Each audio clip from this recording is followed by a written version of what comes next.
Medyo vibrate na siya. Uy, nagit siya drive-an. Tipid yun siya gasolina.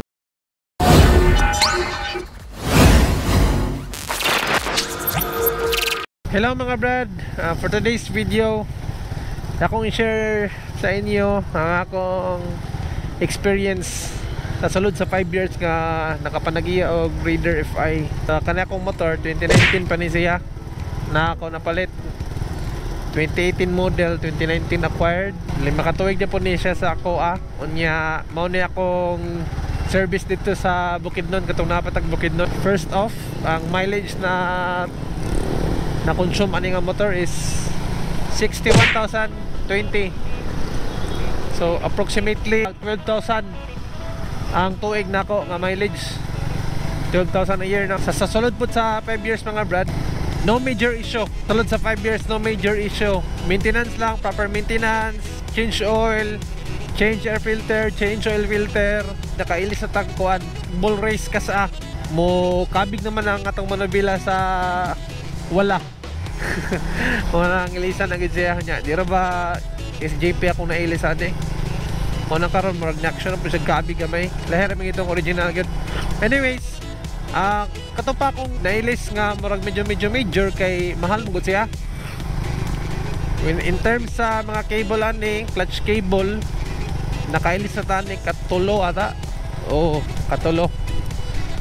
Nya wala ko kagamit og SGP nga clutch cable sukad. Puro ni mga aftermarket nga mga brand. So far, sa nadumduman ako, ang last nako nga brand nga gigamit nga clutch cable kay Osaki. Osaki clutch cable. Mag 1 year na ata hapit ang Osaki sa ako So far humok po gyapon siya hangtod karon. Unlike atong mga previous nga mga clutch cables nga akong nagamit, dali ra kay maputo lang akong clutch cable. Throttle cable wala pa nailisan. Mga brake fluid, syempre nailisan na siya kay i-build man nato ni og tay concept sa una unya sige man tagpa-bleed og kan brake sa una. In terms sa performance sa Raider after 5 years, ang iyang performance na agyahapon wala gyapon siya ni Cobol or sa padraa na agyahapon siya no. Magi na nag-check engine sukat, tensioner wala gyapon, wala issue, radiator, cooling fan wala gyapon, wala issue. Pero nakailis ang tanay kuan. Nakailis na tani o coolant ka sa ang stock coolant sa Raider green. Ano ang gilistag pink kay kato nga time hapit na mahubos. Hapit na mahubas no. Ang napansin lang na ako na akong motor kay medyo vibrate na siya. Diri ang part diri sa dashboard. Madunggan man siguro ninyo na sa kuan akong mga videos. Amat nga ga-vibrate na diri nga part, wala ako balo. Na kadangog mo. Gakuan siya, ga-vibrate siya. In terms sa clutch lining, wala pa ko kailis. Sa water pump, wala pa ko kailis. Stock pagyapon na tanan. Wala pa ni siya niagig disgrasya po. Ay, niagi na dekas pero dili rito ingon nga major na ko pagka-disgrasya kay nakaligis akong iro ba nya ingani ra kahina itong dagan. Natumba lang ko ato kumbaga na-slide lang atong front tire ato nya na tumba lenta. Ang isa pod katong pagbiyahe na to na slide ta ingan nilagyan po na tong dagan kay ni minor man ko ato di mo to ingon nga kusog akong dagan na to god.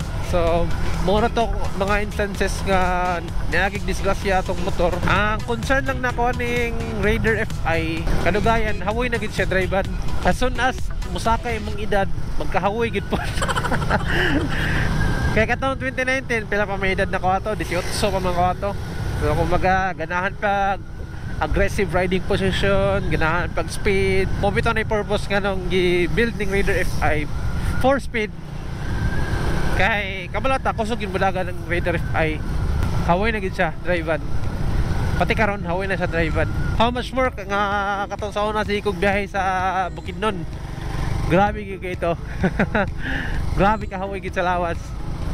Unlike mong sa scooter nga relax kayo mong kwan, relax kayo mong kamot, relax kayo mong likod. Bakit sa lubot given na magina maski mag-drive ka og uban motor, mag-drive ka sa sakyanan, mag-drive ka og uban motor, maski mag-commute ka sa bus. Sakit kini mong lubot normal gina siya. So kanya kung pag-review karon, ako lang ni siyang opinion or kumbaga honest review lang sa sulod sa 5 years again, sa sulod sa 5 years nga si gamit ato sa Raider.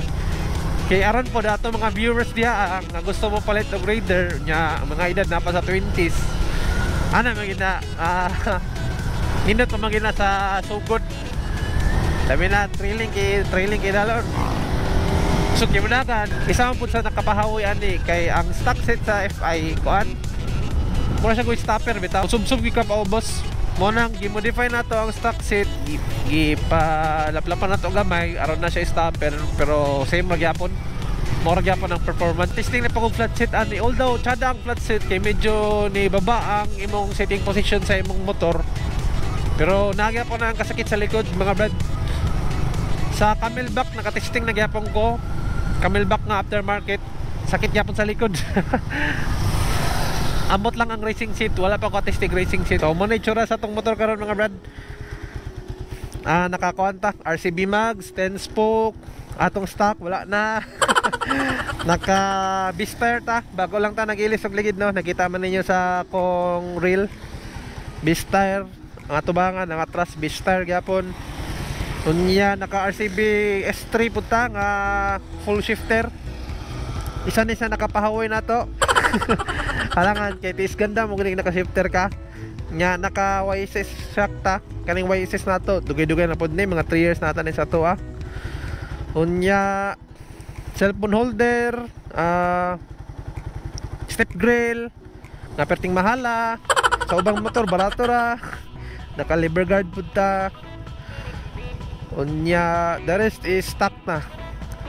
Ay nakakuha na ita, naka mini driving po ta. Dugay-dugay na po na itong mini driving. Nakailisan ang mini driving kasa. Pero atong calipers nga gigamit, stock lagapon ni siya sa calipers. Muna itong motor for 5 years.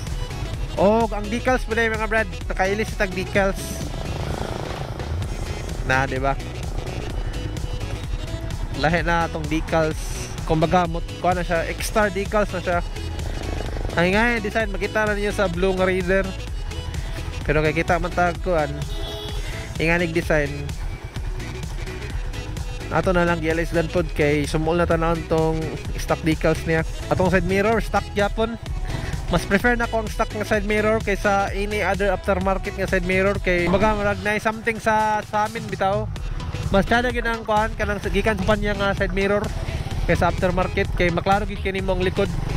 Ang isa po day sa dili na ko ganahan na aning Raider sulod sa 5 years ka ang iyang headlight grabe ka hinay, like literally hinay gid siya og magbiyahe ka hinay gid siya gid. Pero og nalang ka sa mga suok-suok nga grabe ka ngit-ngit kusog siya. Pero og magpa-highway na ka na hinay gid kayo nya. Ang iya pong taillight kay bulb type rapod. Ang bulb type kusog mo na mo ka og kurente ang bulb type good. Pero mo init wala lang jud nila gi LED. So karon 2024 worth it pa ba ang Raider FI karon 2024? Syempre worth it. Worth it kayo. Worth it kayo labi na sa mga nangandoy gid og Raider FI. Worth it kayo eh. Wala may motor nga dili worth it. Just because nakatagiya kag motor makaingon na kag dili worth it. Of course pila nakakatuig good nagtagiya sa imong motor makaingon mapulan gid ka. Pero sa uban pa nga gusto mo palit og Raider FI worth it jud kayo ay natural. Kumbaga let them realize lang nga after some time it makes a difference. In terms po do fuel consumption, Raider FI tipid yun sa gasolina. Naka 52 kilometers per liter kuha ni ka sa og mag hinahinay ra ka tipid gid siya. Isa sa way nga nung nakapatipid sa FI ang gamay nga sprocket. Kaya ang sprocket biyanin niya 38 tira. Same na siya sa XRM. O di lang gini mo birito ng mayo bitaw. Tipid gid siya mga brad. Kaya ang Raider dili lang siya design pang kuan, pang speed. Design po siya pang fuel efficiency. Kumbaga wala na bias nga kuan opinion. Sa traffic, marka lang siya mga 30 to 35 kilometers per liter. Pero og sa biyahe as usual mga 40 45. Maskin pa mingon mga mas tipid ang kuan, dili, mas tipid gid ang Raider. Kaya kung makita ninyo akong videos mga brad, makita ninyo wala gid birit-birit na ko draw, wala gid ingon nga kinamutihay na ko nga video diha pang takbong konsehal na gid na. Isa na sa mga nakapatipid sa konsumo sa gasolina mo na yung purpose na ako. So mo lang siguro to mga brad na palabi na tag istorya. I-share lang na ako sa inyo akong experiences sa akong motor sulod sa 5 years. Shout out kang Sir Raymond Ligues from Extreme Bikers San Francisco chapter. Shout out kang Sir EJ Adventure TV from the City of Love, Iloilo. And shout out kang Sir Bugart Black Red. Ride safe sa tanan nagbiyahe mga brad no. Abang-abang sa atong sunod na vlog. Peace out.